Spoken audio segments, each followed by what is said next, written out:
Most of us probably use single tooth isolation for endodontics, but the use of quadrant and full arch isolation with rubber dam is probably not as widely practiced as it should be. I think the reason for that is the techniques aren't always as simple as they could be. We're going to look at two simplified techniques for quadrant and full arch isolation. Now for the quadrant isolation, we stamp from the second molar to the other central incisor in the other quadrant and punch those holes. For the full arch technique, we punch the lateral incisors and cut between those two holes.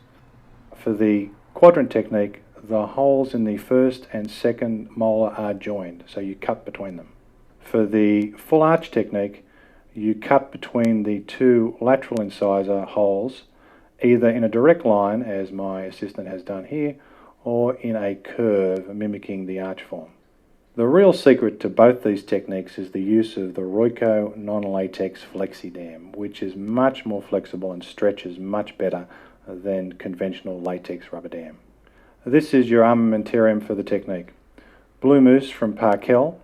This is my preference, however you can substitute any bite registration material. A rubber dam frame. Now we're using winged clamps here for the full arch technique. My actual preference for the quadrant technique is the 27N, which is a smaller clamp. It isn't being used here, but if you can find it, use one. Obviously we also need rubber dam and also a dry tip. We're going to go through both these techniques in real time so you can see how quick they really are. Place the clamp on the second molar. I would normally use a 27N for this quadrant technique, but a molar clamp is going to work just fine. Get your FlexiDam and place it over that clamp. Now we've got two holes punched, remember, and they've been joined. We're going to stretch those two holes, in this case over 5 teeth. You can do it over 4 teeth or 5 teeth, it's up to you. This FlexiDam is really slippery, so you don't tend to need to floss it between the teeth. You can pull it down, it'll go through the contacts quite easily.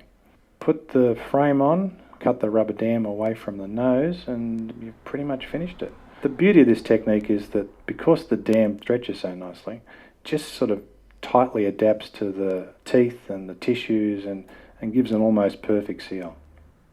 For the full arch technique, clamp the second molars. Now in this case we're using winged clamps, which is my preference.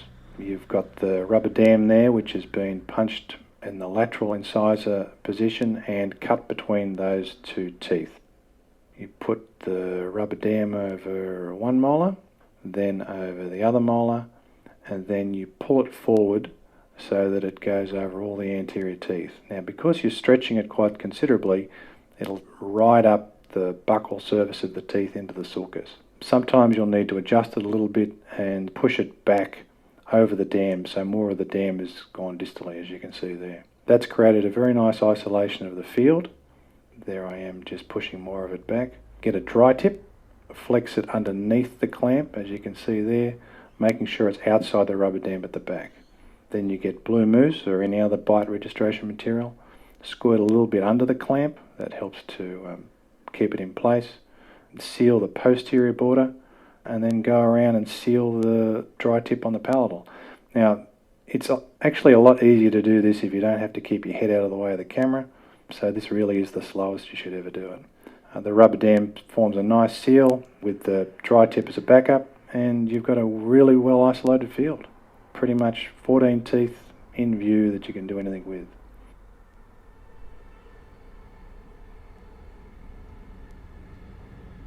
Removal of the registration material is simple.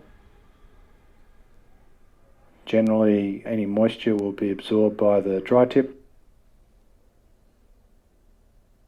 It's just a great technique, and I'd certainly recommend you give it a go.